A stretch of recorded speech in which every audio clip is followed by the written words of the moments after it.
Hello everyone and welcome back to the channel. Today we're diving into a story that sounds like it's straight out of a movie, but it's happening right in our communities. We're talking about fake cops, individuals who put on a uniform and a badge, not to protect and serve, but to deceive and exploit.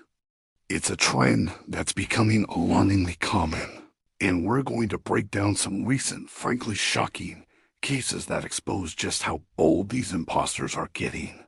Let's start with the latest incident in Bloemhof, Northwest. Imagine this. It's late on a November night at the local police station. A man, 52-year-old Sinki Lukas Msiba, walks in. He's not just any man. He claims to be a high-ranking police colonel all the way from Pretoria. He spins a story about his car breaking down in a nearby town, Warrington, and says he needs a lift to Bloemfontein. On the surface, it might seem like a simple request from a colleague in need.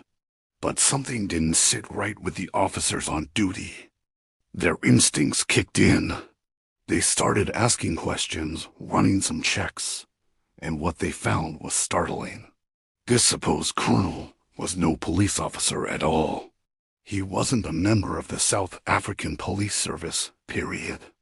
The officers at the Bloemhof station didn't hesitate.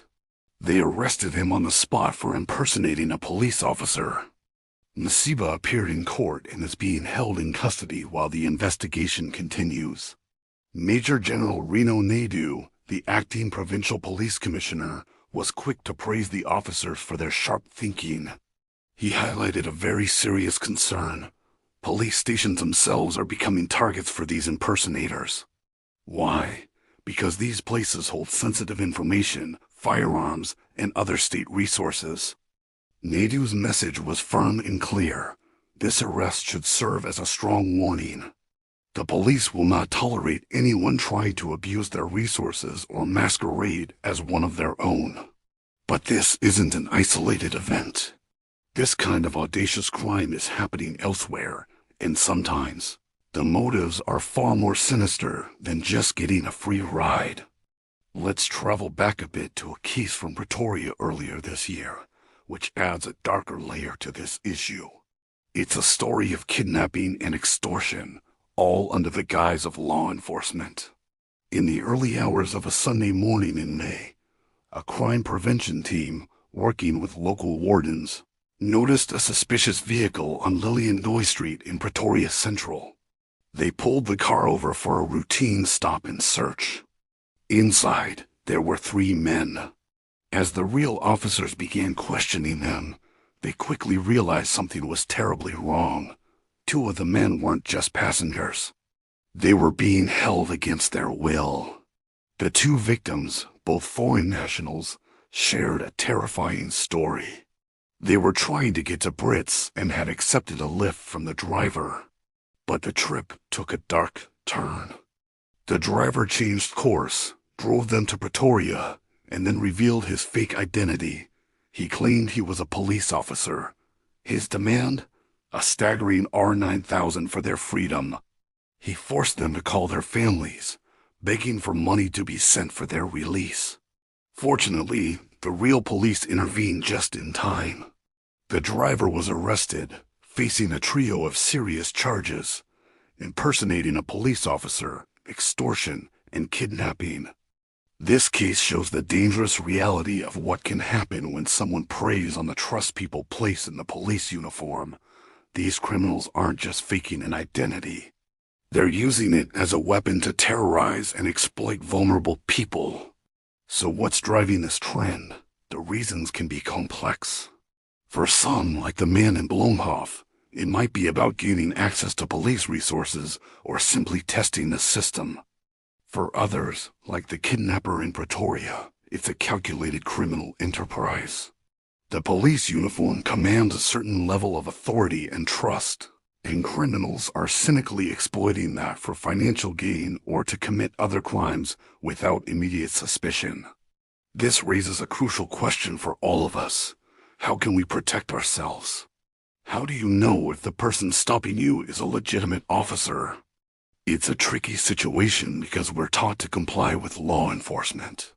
However, there are things to look out for. Legitimate officers will have official identification. You have the right to ask to see their appointment card, which is a formal ID with their photo, name, and service number. Pay attention to their vehicle. Is it a marked police car?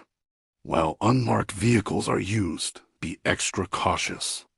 If you're pulled over in a strange or isolated area by an unmarked car, you can call 10,111 to verify the officer's identity and confirm that a legitimate stop is in progress. Trust your gut.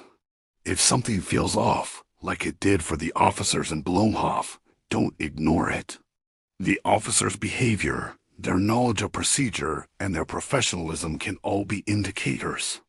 These incidents are a stark reminder that vigilance is key, not just for the police, but for the public too. The officers in Bloemhof are heroes because they didn't take things at face value. They questioned, they investigated, and they acted. Their actions didn't just stop one man. They sent a ripple of deterrence through the criminal world. It also highlights the incredible pressure our real police officers are under. They're not only fighting crime on the streets, but also have to guard against threats from within, or at least from those pretending to be within. Their ability to spot these fakes is a critical line of defense for all of us. The work of the Pretoria Crime Prevention Team is another perfect example of proactive policing saving lives. These stories are more than just news headlines. They are cautionary tales. They teach us about the importance of being aware and the bravery of the officers who stand between us and those who wish to do us harm. It's a complex problem, but with awareness and vigilance from both the police and the public, we can make it much harder for these imposters to succeed. That's all for today's deep dive. What are your thoughts on this? Have you ever encountered a situation that made you suspicious? Let me know in the comments below. Your insights and experiences are incredibly valuable to our community. Thanks so much for watching, and if you found this video informative, please give it a thumbs up and consider subscribing for more content like this. Stay safe out there, and I'll see you in the next one.